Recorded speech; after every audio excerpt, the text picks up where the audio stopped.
Hi ಎಲ್ಲರಿಗೂ ನಮಸ್ಕಾರ. Welcome to Saanvi's kitchen world. ಇವತ್ತು ನಾನು ನಿಮಗೆ ತುಂಬ ಈಸಿಯಾಗಿ ಮನೆಯಲ್ಲೇ ಹೋಟೆಲ್ ಸ್ಟೈಲ್ನಲ್ಲಿ ರುಚಿಯಾದ ಪಾಲಕ್ ರೈಸ್ ಹೇಗೆ ಮಾಡೋದು ಅಂತ ತೋರಿಸ್ಕೊಡ್ತೀನಿ. ಹೋಟೆಲ್ಗಳಲ್ಲಿ ಪಾಲಕ್ ರೈಸ್ ತಿನ್ನುವಾಗ ಕೆಲವೊಮ್ಮೆ ಕಲರ್, ಟೆಕ್ಸ್ಚರ್ ಅಥವಾ ಟೇಸ್ಟ್ ನಾವು ಅಂದುಕೊಂಡ ಹಾಗೆ ಬರೋದಿಲ್ಲ. ಆದರೆ ಇವತ್ತು ನಾನು ಹೇಳಿಕೊಡುವ ಈ ಸಿಂಪಲ್ ಪಾಲಕ್ ರೈಸ್ ಮನೆಯಲ್ಲೇ ಪರ್ಫೆಕ್ಟ್ ಕಲರ್, ಸೂಪರ್ ಟೇಸ್ಟಿಯಾಗಿ ಹೇಗೆ ಮಾಡೋದು ಅಂತ ತೋರಿಸ್ಕೊಡ್ತೀನಿ ಬನ್ನಿ. ಮೊದಲಿಗೆ ಒಂದು ಪಾತ್ರೆಯಲ್ಲಿ ನೀರನ್ನು ಬಿಸಿ ಮಾಡ್ಕೊಳ್ತಾ ಇದ್ದೀನಿ. ನೀರು ಸ್ವಲ್ಪ ಬಿಸಿ ಆದ ಮೇಲೆ ಚೆನ್ನಾಗಿ ತೊಳೆದು ಇಟ್ಕೊಂಡಿರುವ ಪಾಲಕ್ ಸೊಪ್ಪನ್ನು ಇದಕ್ಕೆ ಹಾಕ್ಕೊಳ್ತಾ ಇದ್ದೀನಿ. ಮೊದಲಿಗೆ ನೋಡಿದಾಗ ಅಯ್ಯೋ ಇಷ್ಟೊಂದು ಸೊಪ್ಪ ಅಂತ ಅನ್ನಿಸ್ಬೋದು, ಆದರೆ ಪಾಲಕ್ ಸೊಪ್ಪು ಬೆಂದ ಮೇಲೆ ತುಂಬ ಕಡಿಮೆ ಆಗುತ್ತೆ. ಈಗ ಇದನ್ನು ಸುಮಾರು 5 ನಿಮಿಷ ಚೆನ್ನಾಗಿ ಬೇಯಿಸ್ಕೊಳ್ತಾ ಇದ್ದೀನಿ. 5 ನಿಮಿಷ ಆದಮೇಲೆ ನೋಡಿ ಪಾಲಕ್ ಸೊಪ್ಪು ಈ ಥರ ಸ್ವಲ್ಪ ಆಗಿರುತ್ತೆ. ಇಷ್ಟು ಬೆಂದರೆ ಸಾಕಾಗುತ್ತೆ. ಈಗ ಪಾಲಕ್ ಸೊಪ್ಪನ್ನು ನೀರಿನಿಂದ ತೆಗೆದು ಸ್ವಲ್ಪ ತಣ್ಣಗಾಗಲು ಬಿಡಬೇಕು. ತುಂಬ ತಣ್ಣಗಾಗಬೇಕಿಲ್ಲ, ಆದರೆ ತುಂಬ ಬಿಸಿ ಇರುವಾಗ ಮಿಕ್ಸಿಗೆ ಹಾಕ್ಕೊಳ್ಬಾರ್ದು. ಸ್ವಲ್ಪ ತಣ್ಣಗಾದ ಮೇಲೆ ಈಗ ಇದನ್ನು ಮಿಕ್ಸಿ ಜಾರಿಗೆ ಹಾಕ್ಕೊಳ್ತಾ ಇದ್ದೀನಿ. ಈಗ ಇದಕ್ಕೆ ಸುಮಾರು 10ರಿಂದ 12 ಬೆಳ್ಳುಳ್ಳಿ ಹೆಸಳನ್ನ ಸೇರಿಸ್ಕೊಳ್ತಾ ಇದ್ದೀನಿ. 1/4 ಇಂಚಿನಷ್ಟು ಶುಂಠಿನ ಕಟ್ ಮಾಡಿ ಸೇರಿಸ್ಕೊಳ್ತಾ ಇದ್ದೀನಿ. ಸ್ವಲ್ಪ ಕೊತ್ತಂಬರಿ ಸೊಪ್ಪು ಮತ್ತು ಖಾರಕ್ಕೆ ತಕ್ಕಷ್ಟು ಹಸಿಮೆಣಸಿನಕಾಯಿನ ಹಾಕ್ಕೊಳ್ತಾ ಇದ್ದೀನಿ. ಇಲ್ಲಿ ಸುಮಾರು ನಾನು 5ರಿಂದ 6 ಹಸಿಮೆಣಸಿನಕಾಯಿನ ಹಾಕ್ಕೊಳ್ತಾ ಇದ್ದೀನಿ. ನಿಮಗೆ ಖಾರ ಎಷ್ಟು ಬೇಕೋ ಅದಕ್ಕೆ ತಕ್ಕಂಥ ಪ್ರಮಾಣವನ್ನು ಕಡಿಮೆ ಅಥವಾ ಜಾಸ್ತಿ ಮಾಡ್ಕೊಳ್ಬೋದು. ಈಗ ಇದನ್ನು ನೀರು ಹಾಕದೇ ಚೆನ್ನಾಗಿ ಪೇಸ್ಟ್ ಮಾಡಿ ಇಟ್ಕೊಳ್ಳೋಣ.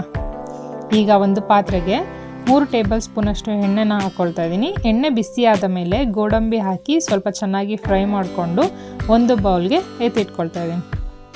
ಈಗ ಅದೇ ಎಣ್ಣೆಗೆ 2 ಟೇಬಲ್ ಸ್ಪೂನಷ್ಟು ಶೇಂಗಾನ ಹಾಕಿ ಚೆನ್ನಾಗಿ ಫ್ರೈ ಮಾಡ್ಕೊಳ್ತಾ ಇದ್ದೀನಿ. ಇದನ್ನು ಈಗ ಅದೇ ಬೌಲ್ಗೆ ಎತ್ತಿಟ್ಕೊಳ್ಳೋಣ. ಗೋಡಂಬಿ ಮತ್ತು ಶೇಂಗಾವನ್ನು ಮೊದಲೇ ಹಾಕಿ ಒಗ್ಗರಣೆ ಮಾಡಿದರೆ ನಂತರ ಮಸಾಲೆಯ ಜೊತೆ ಬೇಯುತ್ತಾ ಮೆತ್ತಗಾಗಬಹುದು. ನಮಗೆ ಇವೆರಡು ಕೊನೆಯಲ್ಲಿ ಕ್ರಿಸ್ಪಿಯಾಗಿ ಸಿಗಬೇಕು ಅಂದರೆ ಹೀಗೆ ಮೊದಲೇ ಫ್ರೈ ಮಾಡಿಕೊಂಡು ಸೈಡಿಗೆ ಇಟ್ಕೊಂಡು ರೈಸ್ ರೆಡಿ ಆದ ಮೇಲೆ ಲಾಸ್ಟಲ್ಲಿ ಸೇರಿಸ್ಕೊಂಡು ಮಿಕ್ಸ್ ಮಾಡ್ಕೊಳ್ಬೋದು. ಈಗ ಅದೇ ಎಣ್ಣೆಗೆ ಸಾಸಿವೆ ಮತ್ತು ಜೀರಿಗೆ ಹಾಕ್ಕೊಳ್ತಾ ಇದ್ದೀನಿ. ಚಿಟಪಟ ಅಂತ ಸಾಸಿವೆ ಸಿಡಿದ ಮೇಲೆ ಕರಿಬೇವನ್ನು ಹಾಕ್ಕೊಳ್ತಾ ಇದ್ದೀನಿ. ಈಗ 2 ಮೀಡಿಯಮ್ ಸೈಜ್ ಈರುಳ್ಳಿಯನ್ನು ಕಟ್ ಮಾಡಿ ಇದಕ್ಕೆ ಸೇರಿಸ್ಕೊಳ್ತಾ ಇದ್ದೀನಿ. ಈರುಳ್ಳಿಯ ಕಚ್ಚಾ ವಾಸನೆ ಹೋಗೋವರೆಗೆ ಸ್ವಲ್ಪ ಇದನ್ನು ಚೆನ್ನಾಗಿ ಫ್ರೈ ಮಾಡ್ಕೊಳ್ಬೇಕು.